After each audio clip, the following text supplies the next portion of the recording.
Phagan case will go to grand jury at 10 a.m. Friday. Atlanta Journal, Thursday, May 22, 1913. Names of Leo M. Frank and the Negro, Newt Lee, to be presented by state as the accused Dorsey to concentrate effort against former Improbable that evidence favorable to Mr. Frank will be attempted. Experts ready on various phases.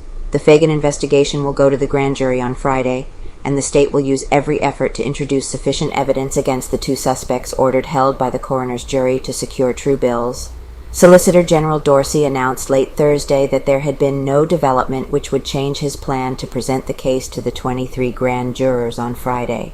The names of both Leo M. Frank, superintendent of the National Pencil Factory, and Newt Lee, Negro nightwatchman, will be presented the jury, but it is said that the state will concentrate its evidence in an effort to secure a true bill against the factory superintendent, will withhold evidence. As to whether his expert testimony by physicians and by fingerprint, handwriting, and blood specialists would be introduced before the grand jury, Mr. Dorsey would make no statement. It is said, however, that the state will withhold all evidence possible without jeopardizing its chances of securing a true bill. The grand jury session to take up the famous case has been called for 10 o'clock Friday morning, and a small army of deputy sheriffs and attachés of the solicitor's office will be used Thursday in subpoenaing the numerous witnesses in the case. Considerable of the irrelevant testimony given at the coroner's inquest will be eliminated at the grand jury hearing, as Solicitor Dorsey is very familiar with the testimony of practically every witness, and only the necessary questions will be asked. Despite the familiarity of the officials with the case, it is very probable, however, that the hearing will consume both Friday and Saturday, and possibly it will be adjourned into next week. Evidence for accused. The law on the question of admitting testimony in favor of the defense or accused, should the grand jury desire it, is very hazy, but it is certain that the efforts of any of the jurors or attorneys for Mr. Frank to bring in any evidence except that of the state will be combated. The Supreme Court is quoted as holding that even if the solicitor is willing, no evidence for the defense can be introduced before the grand jury, but the decisions referred to say nothing about the admission of special testimony on the request of the jury.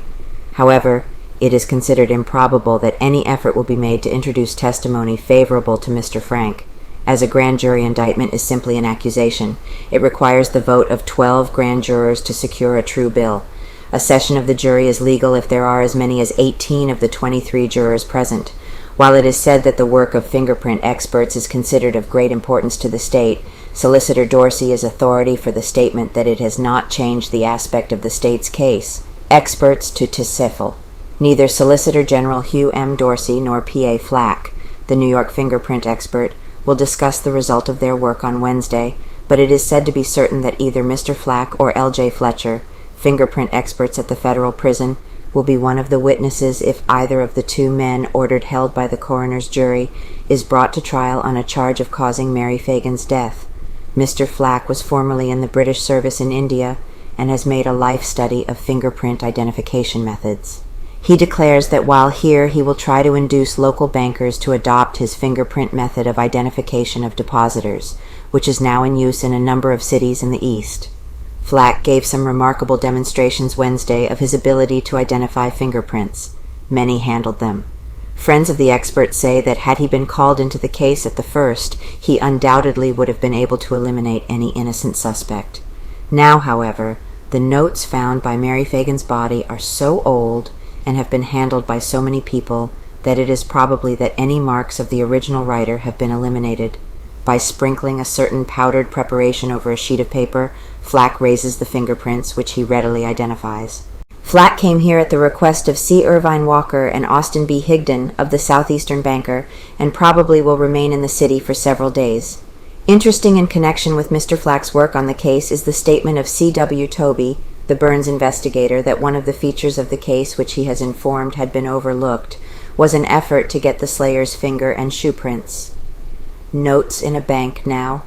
Of so much value are the two notes found by Mary Phagan's body in the basement of the National Pencil Factory considered to the state that they now are in a safety deposit vault in a local bank, instead of reposing in the solicitor's office where evidence usually is placed. Mr. Flack made a number of experiments at the bank with the notes, and later he went to the solicitor's office where he raised prints of the fingers of Leo M. Frank and Newt Lee, which he is said to have obtained at the Tower.